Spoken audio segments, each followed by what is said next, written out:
There's a drive way back. It might be. It could be. It is.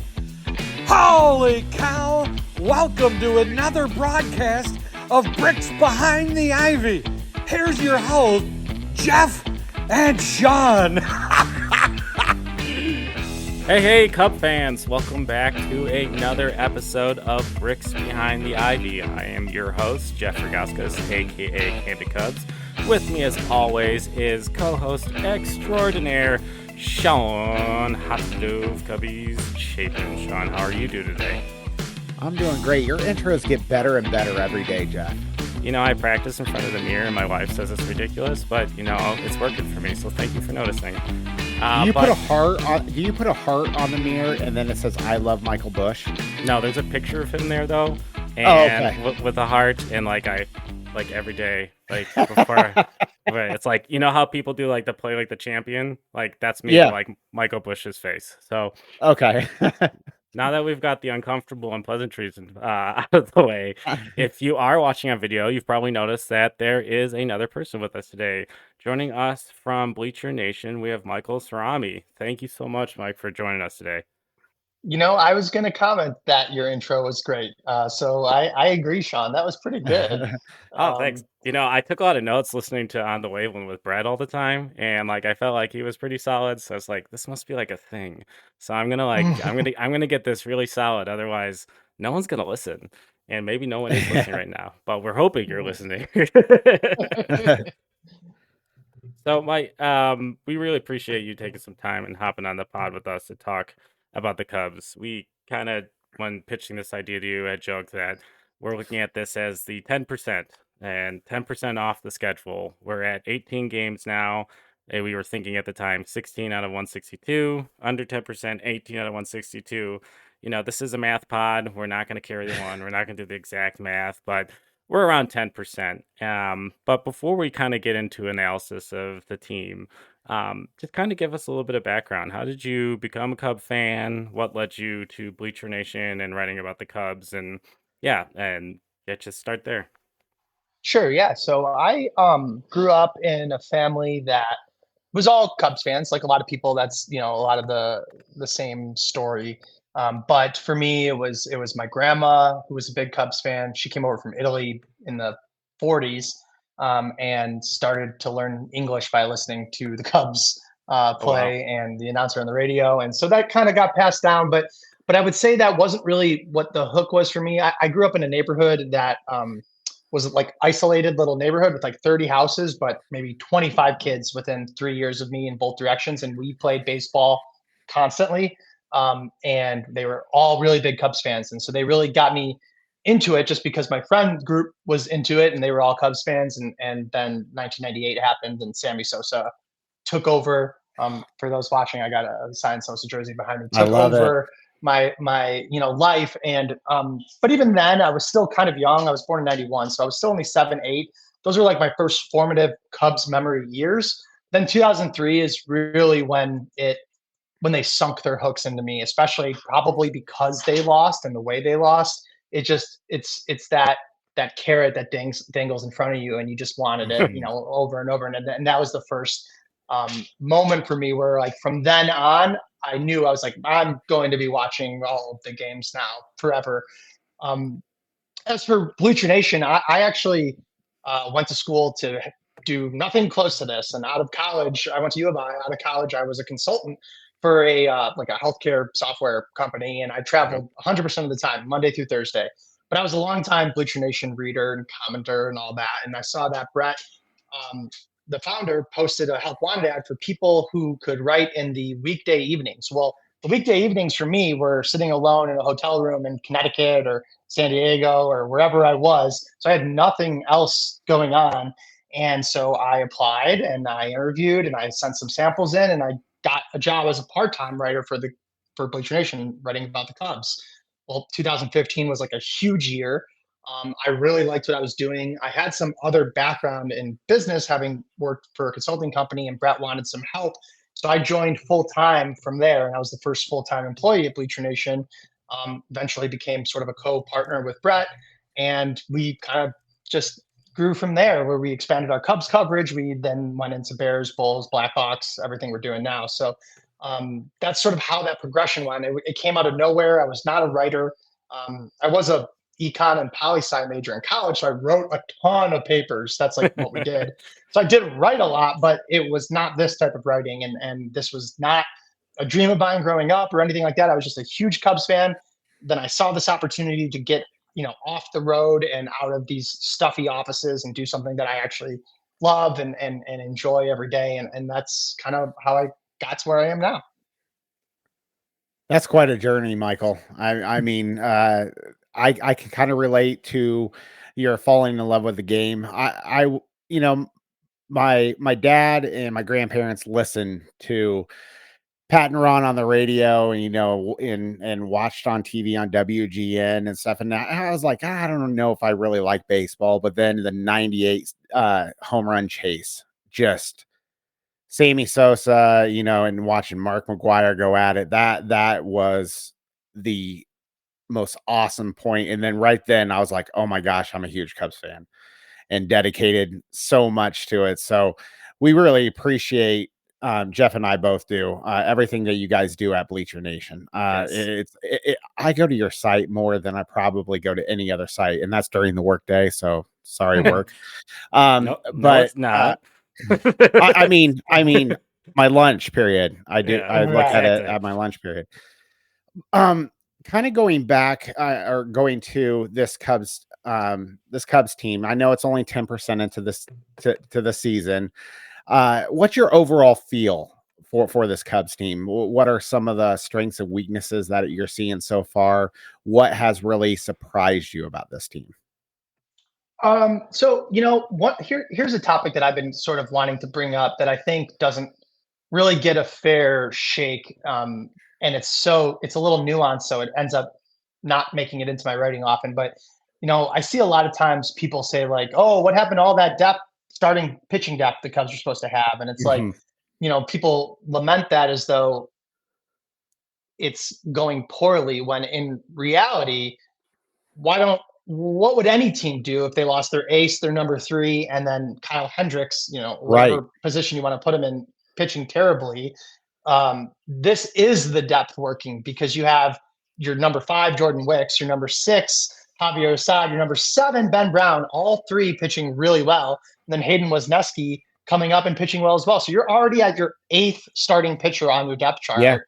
And the Cubs are 11-7 at the time of recording this. So, like, to me, that is the depth showing. Yes. But what was always the concern was not the depth. And again, like, in my mind, it's working and the depth is there. It's that Mhm. Justin Steele was the one most irreplaceable player on the team. They do not have another pitcher with his ceiling on the active roster right now, and so losing that is what sort of underscored or highlighted, or whatever you want to say, the starting pitching issues in general. So I would say that their depth has been impressive to me. It's just that no team expects to get tested this significantly this early in the season. And until the Cubs make a decision about what they're going to do with Kyle Hendricks, or if Justin Steele is going to return sooner than we think. I don't think Cade Horton's coming up anytime soon. It's going to be a little bit more of the same. You got to hope that Jamison Tyone comes up and pitches well. And again, by the time the people are listening to this podcast, they will know how Thursday night went against the Marlins. Yeah. So hopefully it went really well, and Yes. he followed up his strong second half of 2023. Yeah, I think going into this season, I saw Jamison Tyone as a linchpin on the ceiling of this rotation, just returning to what the expectation was when they signed him. Kind of a innings eater, that 3.5 ERA. They are a little bit higher than that. Just giving you a good effort each time out. And I think the wild card there was Imanaga, in just the wide range of what projections had him, and he's been like pretty impressive early on. The Cubs have, I feel like, done a really good job, and I'm hoping it's purposeful, selecting his matchups, getting him out there at Wrigley Field when it's cold, knowing that he's going to Mhm. need confidence in that high fastball, and it's less likely to travel when the winds are blowing in April. When in the summer you get that pitch and he doesn't have the confidence to throw it. those are the little things that I feel like, maybe Craig Counsell's bringing to the table, and the minutia and how guys are deployed and putting guys in certain situations to kind of test the waters as they establish this pitching staff, how the bullpen is used. And so we have some information instead of finding three guys that always do it and riding them till they're exhausted, which I mean, I know is the number one criticism on the Twitterverse of old friend David Ross, but also there was not many options he was given. Like, we can't really point the finger at David Ross. That's not there. He had guys that could do it, and there were clearly guys who could not, and they rid Mhm. every guy that could into the ground to get back into that Mhm. division. And that is why the team fell apart. They were exhausted. They just didn't have the depth that they were talking and going into. But yeah, I think that's a really good point about this rotation, and also just a highlight of the achievement of this team, given using the depth that they've had to use and still being 4 games above 500 at this point. I think that has to be chalked up as a victory for this development, and for the front office that has received, at times rightfully so, a lot of criticism. So I think like this might be the easiest question for me to answer, but um and it's Michael Bush related, much like most of the things out of my mouth on this podcast. Mhm. But so what is your biggest surprise, maybe beyond Michael Bush? To me, I actually am not horrendously surprised by Michael Bush. I think there was a pedigree there. And I felt like it was a really smart target, that advanced bat, guys blocked in a very good system. Yes, he's not young, but he's not an older player. Yes, he still qualifies for some of the special, prospect promotions and draft pick compensation the Cubs can get if he gets into certain standings of the Rookie of the Year and things like that, which is great for the Cubs. But yeah, he's been off to a torrid start. The at bats have all looked good, but beyond Michael Bush, who are you watching as someone that's performing a little bit better than expected? Well, I'd say there's two pretty um, obvious answers. There's actually a lot. I'm gonna rattle off a few, and you can tell me which one you want to go deeper on. Christopher Okay. Morel's defense from week one till Mm. now has been night and day, and just incredible. I'd say that Nico Horner's approach shift has been interesting to follow. I know he's mentioned that he isn't trying to be more patient or be more selectively aggressive, but I think the data bears out that whether he's doing it on purpose or not, that's what's happening. True. I think that Ben Brown's combination of that just elite fastball and knuckle curve is like giving me all kinds of feelings because he's succeeding with just those two pitches. What Yeah. he can do if he develops a third pitch, likely the changeup, to neutralize lefties, he's going to be absolutely phenomenal. I mean, developing a third big league pitch is not easy, but it doesn't have to be a plus pitch. It just has to be, an offering he can get in there 10% of the time in a game. Throw 8 to 12 of them a game just to keep batters honest. If he could do that, right now he's throwing it like once a game, maybe. You got something really special there, I think. Um, I'd say that Albert Alzolay, I'm going back and forth between like good and bad stuff. Albert Alzolay, sort of not quite being the closer he was in the first half last year is a little concerning. Definitely seen some issues pop up against lefties again, which he had sort of overcome last year. That's how he sort of rose to prominence, but it seems to be affecting him again. Um, and I'm just trying to think of who else. Who else is there? Cody Bellinger. I actually think he looks a little bit better than his numbers have borne out so far. I think he Agreed. looks okay at the plate. His approach is fine. He has hit a few homers. He's making contact. He's not striking out. He's walking. I think he's going to be okay. And I was definitely concerned about him coming into the year. And then there's okay. Here's my actual answer, and I haven't dug into this yet, and I was planning into it. I know. That's what I. Jordan Wicks. Jordan Wicks has completely surprised me. He is, as far as I'm concerned, reinvented himself. He is not a guy that's supposed to be throwing 94, 95 miles an hour. No. He's not a guy that's supposed to be getting whiffs. He's not a guy that's supposed to be getting as many strikeouts as he has. And all of that is leading me to believe, a few more starts, and we have to like seriously reconsider what his ceiling is. And it's not like that changes anything, but in my mind, he was a a perfectly good number 4, number 5 guy. And that's an awesome guy to have on a minor or major league minimum contract. Young, can eat innings, whatever. It's looking like he can be a lot more than that, and that has been by far the biggest surprise to me of the year. Yeah, I think I think that's great. Yeah, Yeah. I'm just going to talk over you, Jeff. Okay. No, that's totally fine. No.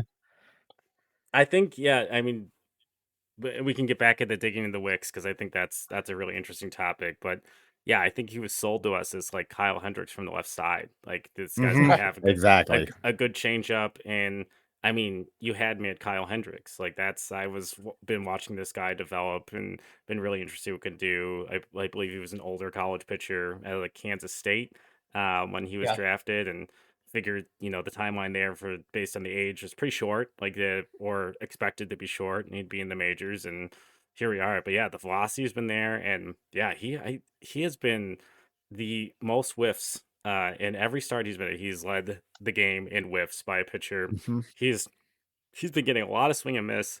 That fastball's played really well.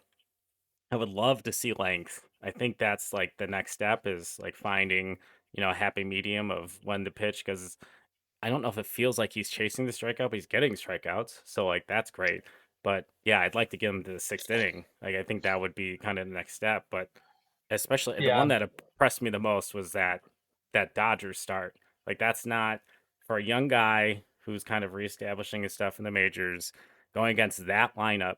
And I know he's on the left side and there's some strong lefties in there, so a little bit of a platoon advantage theoretically, but he looked great. And yes, he didn't get long in that game, but to go through that lineup like he did and limit the damage and get as many whiffs as he did versus players like that was like, all right, hold on, let's pin this. Maybe this is something.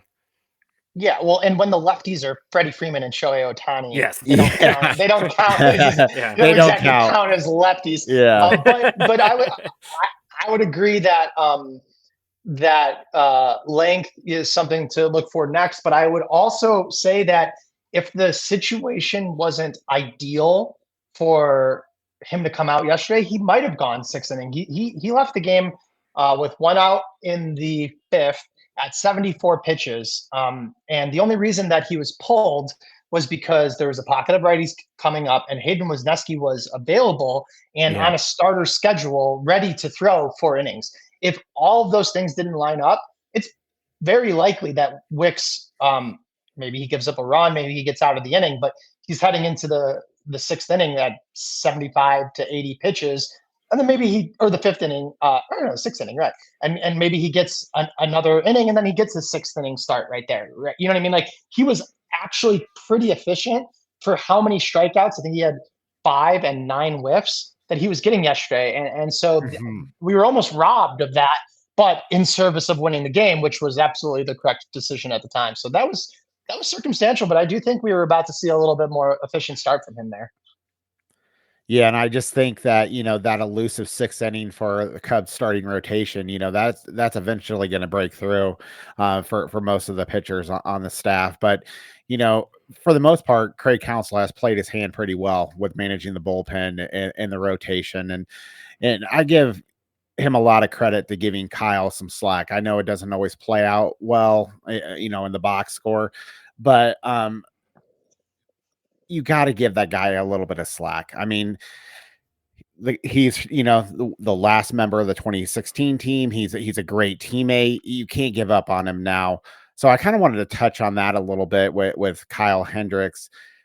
How long do you see him, if he continues to perform the way he is performing? Do you see him getting a shorter leash, a longer leash? How long do you think until they're like, we can't go forward with him in the rotation any longer? Yeah, so this is going to be a tough one to answer because it's entirely possible that, for all we know, Jameson Taillon's return is going to be paired with a Hendricks IL stint or something. Okay. I don't know.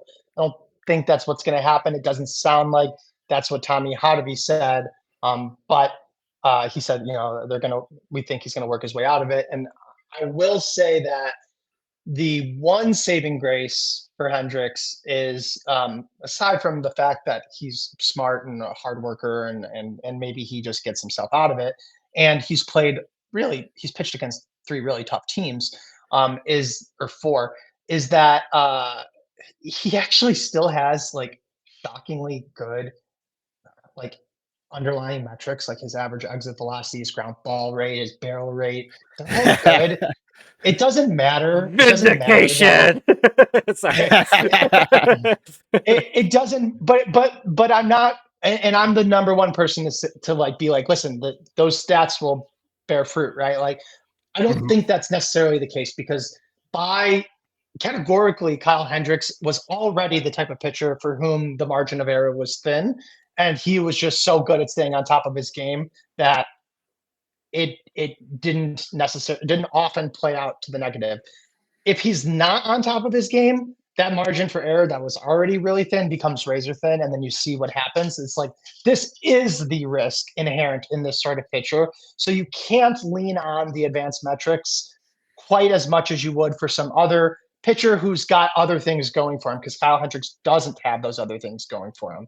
This command isn't pristine if the defense isn't perfect right now, and if he's not getting as much movement or separation on his pitches as he usually does, then this is what's going to happen. There's going to be ball in play after ball and play after ball and play, and we've seen how that can work out against him. And that's not bad luck when it's the type of pitcher you are. So I'm not sure how much longer they'll give him. I know I will say this: if he's not the roster move that has already happened by the time everyone who's listening to this is listening to it, there's no way he can go another. If he makes another start and gives up 7 earned runs, well, you can't start him again. You need to do the injured list thing. But the big problem here is that it stinks for all the obvious reasons that he's not succeeding, but especially because had he been pitching well, just like a number 5, just like eating 5 innings and allowing 3 or 4 runs, so not a great ERA, but pitching well, then you can move Ben Brown, who is not going to make 150 innings this year. It's not going to happen by any stretch. The Cubs won't let that happen. Well, you can move him into the bullpen where he would be dominant for multiple innings at a time. He has the ideal bullpen combination of pitches right now. You could have moved Javier Assad into the bullpen, who has excellent relief appearances on his resume, in addition to being good in the rotation.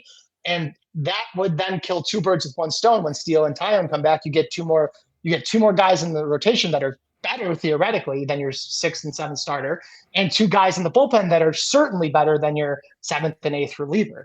But Kyle Hendricks doesn't make any sense in the bullpen. That is not going to be where this ends up. It just doesn't make sense. So he's either going to be in the rotation or he's going to be on the injured list. I don't see any other version of it. And that's a bummer because, again, the Cubs could have killed 2 birds with 1 stone by moving Brown or Assad into the bullpen when Tyon came back.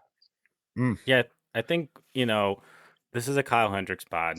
It's clear as day. His jersey is autographed and hanging on the wall right behind me. My son is named after Kyle Hendricks. And the only reason I'm saying that is I want you to gently tell me I'm wrong when I ask you this question.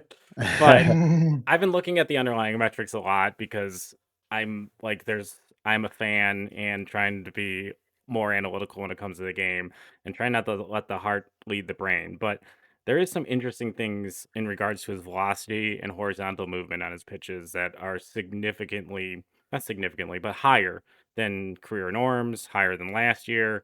And I keep thinking about just the capsular issue going into last year and what we thought Kyle Hendricks was going to be. Like, do you see that as an indicator of like maybe additional strength, or is that an indicator of sloppy mechanics? Like, it just feels weird that there is additional movement and still solid and better velocity that I think would lead to success. But like when he bleeds into the zone, exactly what you said, like that's not something he can do. Like having that extra movement might be what is challenging him, or it's an indicator of him pushing beyond something that might be bothering him. I don't know. What are your thoughts on that? Do you think that there's any traction there on a process? Well, I'd say this is what you're describing is sort of touches on what I mentioned, but it also really brings to life what's so perplexing about his struggles is that in 2022 it was a lot easier to see what was going on. He started losing velocity, and when he Mhm. lost velocity and command, the gap between his fastball and his changeup shrunk, Yeah. and the effectiveness of that changeup went away. So they shut him down early. He spent the offseason and the early part of the season building up his arm strength, came back throwing harder than ever, which again has persisted through this year. And he had a ton of success last season. Like, Yeah. I Yeah. feel like people are like so quick to be like, he's washed. It's like, well, No. maybe, but do you not remember that he just made 24 excellent starts Yeah. last year? Like, if 2022 led right into this, yeah, okay, he's Correct. washed. He's Totally 34 years old. 100%. Yeah. But Yep. that's not what happened. So we No. have to be a little bit more suspect of it. And if there's any pitcher, so again, if everything's physically feeling all right, which it appears to be based on his velocity, then you do want to give him a chance to work his way out of it.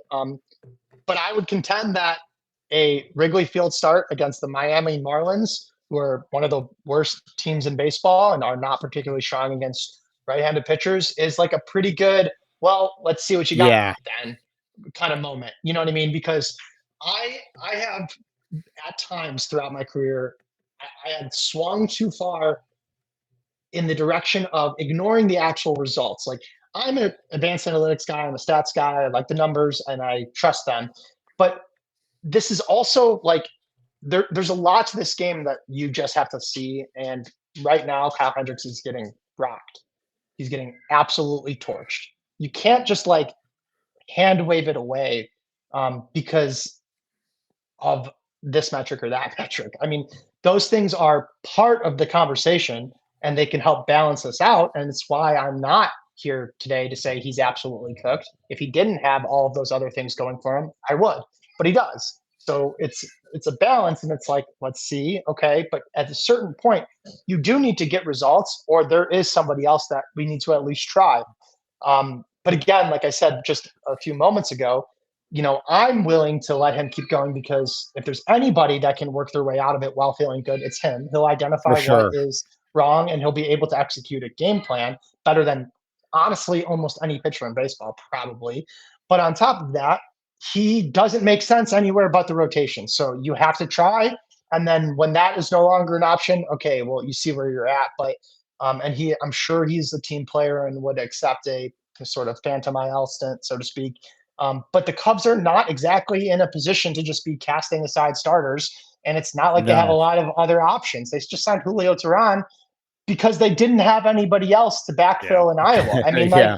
what are we talking about here? You can't just go, well, get rid of him. I mean, the bullpen is struggling too. So it's a more complicated conversation. And I think anyone that tries to simplify it by saying he's washed, it's over, is just ignoring a lot of context.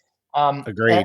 And so that's why we have to see. But again, Marlins at home, this is going to be a big one, unfortunately, and it doesn't mean that he's going to be released the next day, but because he won't. But it's going to be a conversation forming start, I think, and at that point, there's not going to be any stat that can protect him from a change that needs to be made. And I love Kyle Hendricks. I mean, he is the man. One of my favorite Cubs of all time, and deserves all of the slack and leash that any player you can ever give. Because you have to be cold and you have to be smart and you have to make the right decisions, but also this is an entertainment sport, and I literally feel love for Kyle Hendricks. So, like, Yeah. like, can we honor anybody? Like, then it's him, Right. right? You know what I mean? Like, Yeah. so Exactly. Yeah, and I think there's some hypersensitivity to that thought process too, just like how the 2016 team kind of like just disintegrated. And obviously there's a multitude of factors of like financial components and how the players progressed, how they didn't progress, and all those things. Like it's not a black and white story, but like when you're talking about the team that did the thing that we all waited to see, and just thinking about like the fire pit bandwagon going down that mountain into a bowl of dynamite. Like it's just like it feels like it doesn't feel like what they deserve for what they did.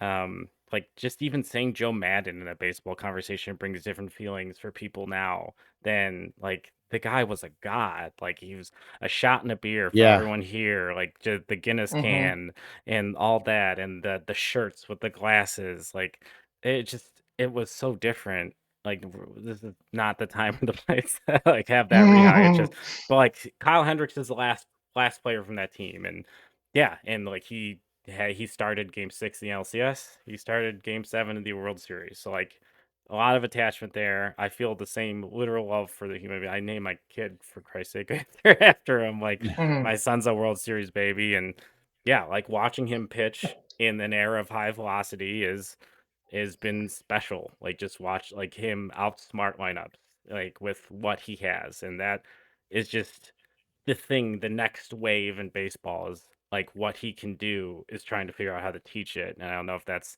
like some biometrics or how they're going to figure that out, because as this elbow epidemic continues, is like people are paid for spin and velocity, and how much can that arm really take as we continue to like exceed what we thought the potential of like the highest velocity of a fastball and such was. There's going to Mhm. be a course correction of like, well, can we teach people command? And no one has ever been able to crack that code, and it's why we've moved the velocity, because like it doesn't matter Yep. where it is if you can't see it. Like so that's Mm. yeah, it'll be Yeah. interesting to see how that goes. um yeah, I guess like as the 2024 season has gone on, I think that we all thought there were different strengths of this team going into the season, maybe some things that we wish they addressed differently. So, how do you feel? Like, what do you think the Cubs' biggest strength right now? And I do want to kind of point out we had Cardinals underscore live on first season preview, and he said this about the Cubs. We asked every person we had from the NL Central on what they thought of the Cubs, and he said something to me that I feel like rings weirdly true, that the Cubs roster is designed to not be really, really good at anything, but they're not bad at anything either. Like you're gonna have to be really hot to beat them, was his perspective, because they're not gonna have cold stretches because their floor is really, really solid. So that being said, what are your thoughts of what the Cubs' biggest strength is at this point in the season? Yeah. I don't want to duck the question, but you bring up something that I say a lot, and it's that the Cubs roster is like the most loaded with good players, but no elite players, like of any roster I've ever seen. Like truly around the diamond, it is like you're like, let's actually do it for just like a second. Ian Happ has been an all-star, and has 2 Gold Gloves for left field. You can think what you want, but he's the best Yeah. of the defenders in that spot. Yeah. And he gets on base, right? Good player. Absolutely the Yeah. type of player that can be on a World Series team. Cody Bellinger's in center field. We all know what he's capable of and what he can do. His defense is excellent there, and he is an offensive force when he's feeling healthy, which for the most part he is. Right field, Seiya Suzuki is basically the Cubs' best hitter. Increasingly consistent and increasingly consistent at a much higher level than when he first broke into the league and there was more ups and downs. Easily a type of player that can be on a World Series team. Third base is where you have a question mark, but that question mark is a guy who has the potential to be one of the most feared power hitters in baseball, and his defense is improving every day. Mhm. He's young. He's the type of player that you'd be like, well, I definitely want to gamble on him being good. Shortstop, Dansby Swanson. Does anybody make every 95% play more than him? I mean, no, he's incredible. There's more flashy defensive center fielders, shortstops out there, but nobody, in my opinion, in baseball makes the routine play as well as he does. Nico Horner is not a star, but he is a Gold Glove second baseman with plenty of ability, makes good contact, and he's still growing and is young. At first base, you have Michael Bush, who's apparently the most amazing player in baseball. Yes. And obviously, he's a top 50 prospect, a guy you want to give run there. Behind the plate, you have Yan Gomes and Miguel Amaya. Nothing special, but they have a young guy who's a good hitter and an old guy who's smart and knows how to handle a pitching staff. So it just right. And at DH, you have a vacancy, right? And it's the bench, and that's how the Cubs are using it this year. So right away, not talking about any of their prospects or anything else, you go, those are good players at every position. Not one of those players, not even one, is a superstar. They do not have a superstar on the roster anywhere. But to your point, that is not a team that is going to go into very deep valleys. They might not have steep peaks either because they lack that sort of player. But that's sort of what this Jed Hoyer era is about. It's like minimizing risk and raising the floor. I think they still need a superstar player, and it would Yes, have to I come at the agree. expense of. I think it's a necessity. Whether that's a hitter like Juan Soto or some ace that you could bring in to slot everyone down a spot. Mike Trout. Mike Trout. Trade for Mike Trout. I would do it. Yeah. And you could do the same thing with the pitching staff, but I would guess I would say then that their strength is that they don't have weaknesses. It's just that they do not have a star player, and that is a glaring hole.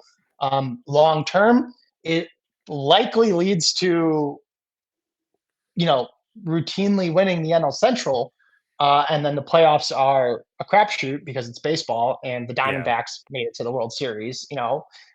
But until they get that superstar player, that's what I'm going to be saying that they're lacking the most. It's just that their strength is that, boy, there's a lot of them. It's almost like a mirror image discussion of what I was saying about the depth in the rotation at the start of this Sure. podcast. It's like there's you could go 8 deep and be like, yeah, I want to see this guy start. We're not start like I feel like people forget like a regular rotation, they're number 5, let alone they're 6, 7, or 8, are guys where you're like, oh my God, he's starting today. Like, seriously. Yeah. That is Ben Brown right now. I mean, I guess it's Kyle Hendricks, but that's Yeah, only that because of how it wasn't the has plan. gone.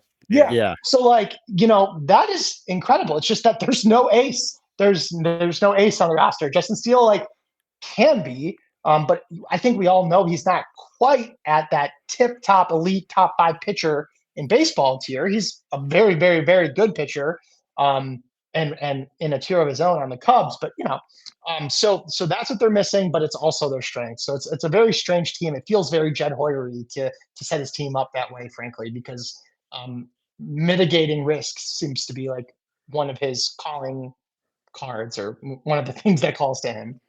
Sure.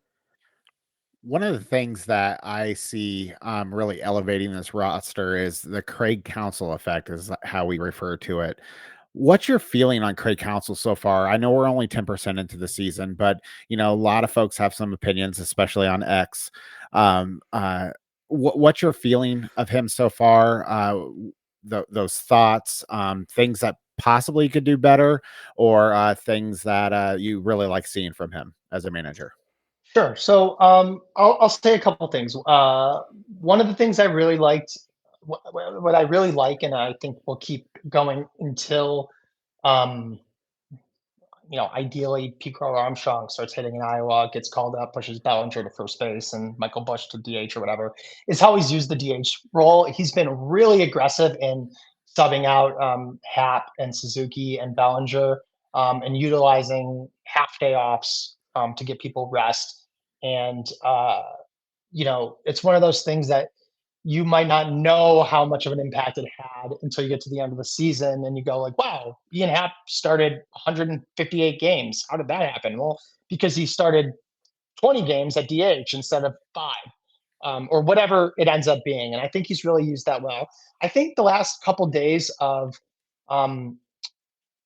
pitching and bullpen management, even when it's gone wrong, it really underscores a contextual understanding of the season as a whole. So, for example, Jordan Wicks is cruising. It would be great theoretically to have him keep pitching longer. You save the bullpen even further, which is already, getting a lot of overuse and struggling because of that. But he pulls him because he has Wesneski available and lets Wesneski go his 4 innings. But the day prior, I think it was the day prior, it might have been 2 days earlier, he left Kyle Hendricks out for, what people would say is an extra inning. And it's like, well, no, when that game got to extra innings, you already had Drew Smyly coming back in after pitching 26 pitches the day before.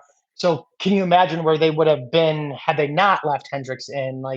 And so it's like I think he's making the sort of decisions that are like, that may seem odd, but are like, no, when you actually take 1 second to look at the bigger picture, it's actually the exact right decision, not just for today's game, but for the season as a whole, unless in that moment that game mattered more. In my opinion, winning yesterday's game against the Diamondbacks at the end of this sort of up and down road trip out west, where they had lost a couple of games that they should have won, winning that game before you get home to a nice, theoretically, hopefully sweet series at Wrigley, 4 against the Marlins, and then an off day. Winning that game and bringing your road trip to 5-4 instead of 4-5 was like hugely important for momentum. So Yeah. not only did it matter, not only was it the right move circumstantially, but like in the broader context of like how important it would be to make sure that we get out of this inning without Wicks giving up more runs, and so we can go on to win this game.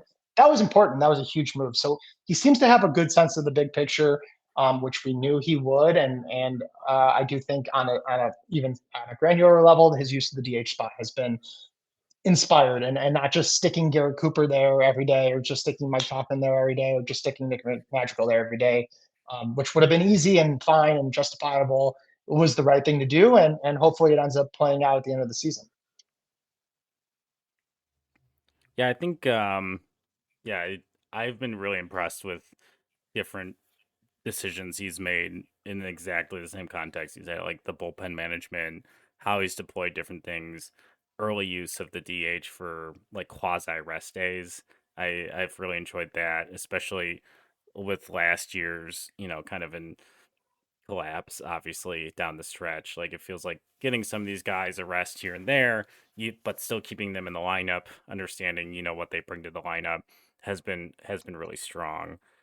So I think going into the season, there is I think there is some debate on it being kind of a leveled offseason, meaning they kind of got back to where they were. They got Bellinger back. They didn't make extremely, extremely splashy moves in addressing the roster. They bring really, for me, going into the 2024 or for the 2024 season, they needed to get major league average production at first and third base because that was just something that was not happening a good portion of last year. And that would, to me, raise the floor.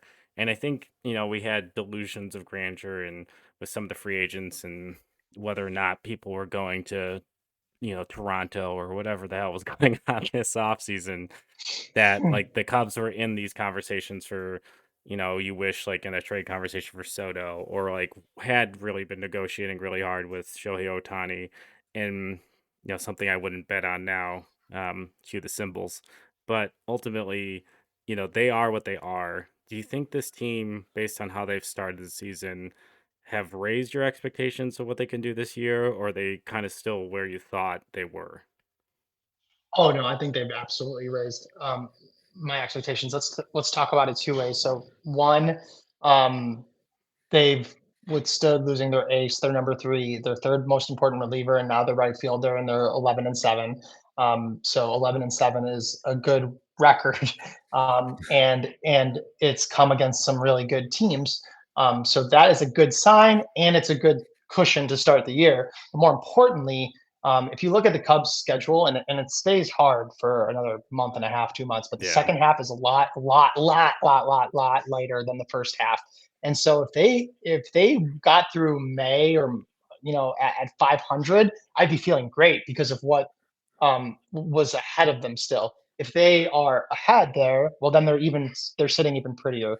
And the flip side would be true. If they had an easier schedule to start the year, they would necessarily have to be winning a lot more games than they are, maybe being 11-7. So like I actually think they're in a better spot because of what's coming and because of what they've already done. I also think here's the thing: is like, let's say they get to the trade deadline and they're in the race still. Jed Hoyer is for as not active as he is in the offseason. He's actually a really active trade deadline GM or president, and I feel like he makes a lot of moves in one direction or the other every year. One of the easiest things to acquire ever just so happens to align at the deadline, happens to align with the Cubs' greatest need, which is help in the bullpen, back into the Yeah. bullpen. And they have the number 1 or number 2, depending on which publication you're looking at, minor league system in baseball. They can acquire anybody they want. More importantly, where they are in their overall organizational competitive cycle leads me to believe that if there were that one player that is unexpectedly available, a young star who's got 3 years of control remaining and is going to be available at the deadline. It happens. We've seen it happen in the past. Sure. The Cubs are one of the teams that could actually probably take advantage of that because they would not only need him this year, but in the future as well. And so I do think that one way or another, they're going to get even better at the deadline and then play a lot of bad teams in the second half. A lot of teams that probably would have already sold off at the deadline, making themselves even worse. So the fact that they're above 500 now, dealing with all these injuries, is a really good sign. You get some of these guys back, you keep your head at or above water for another month. Then you start looking at July and what you can add to your team and how you can really make a run in the second half of the season. So I feel better about the Cubs today than or let me put it to this way. If you were to have told me before the season started, would you take 11-7 on April 18th, lock it in, or do you want to roll the dice? I'd lock it in immediately, right? Absolutely. Yeah. So there you Yeah. go. That answers your question. They're better than we would have than you would have hoped. Because if you would say, what if it was 7-11, you would say, well, no, let's see if they can beat that. If Yeah, it's right. 8-10, 9-11, you know what I mean? 9-9. Yeah. You start to get 11-7. Take it, lock it in. Absolutely not expecting them to do that well. Michael, I really like when you say stuff that I have communicated on X and on this podcast. It makes me feel really validated and feel good about myself because I think you touched on a great point. If this team is in the hunt at the trade deadline, it just seems like it's setting up really, really well for them. And you're right, Jed is pretty active at the deadline, and I think being in that position, facing that schedule at the second half, it lines up perfectly. And I would have taken 11-7 in a heartbeat because I had them 9-9, and I felt like I was being optimistic at this point. So I think you made a lot of good points, mainly because you said a lot of things that I have said, and we agree on things. So thank you for that. Yeah, that's what I'm here for. I'm actually just reading your tweets. People that I disagree with on. No, it's got to be the other way around, Michael. It's got to be the other way around. I see some, I'm like, I'm gonna just make that my own. It's a nice ego boost. I'm gonna need to ask my wife for another wing in my Cub cave so I can store my There you ego go. after this episode. But yeah, Mike, we want to thank you so much for hopping on the pod today and talking Cubs. And for those who are listening or watching, just a real plug of where people can find your writings and your tweets if they're looking for it. Sure. So BleacherNation.com is where you can find all the stuff I write. Follow us on Twitter, also at BleacherNation, or you can follow me on Twitter at Michael_Cerami, which is Cerami. It's like ceramic, but without the last C. And please do follow me and interact because I really love the Cubs, broader online fan base when it's not the comment section under one of my articles or Facebook. Then it's really fun. So true. It's great. No, but really, guys like you and the entire, there's a lot of great Cubs podcasters and writers and content creators out there, and everyone is so nice and so awesome. So thank you for having me on your show. I love talking Cubs, and I'm happy to do it anytime. So I really appreciate it. We're definitely going to hold you to that. Yeah, absolutely. But this has been another Absolutely. Hey, you got episode. This has been another episode of Bricks Behind the Ivy, a Cub podcast for Cub fans by Cub fans. I once again am Jeff Rogowskis and the Cubs.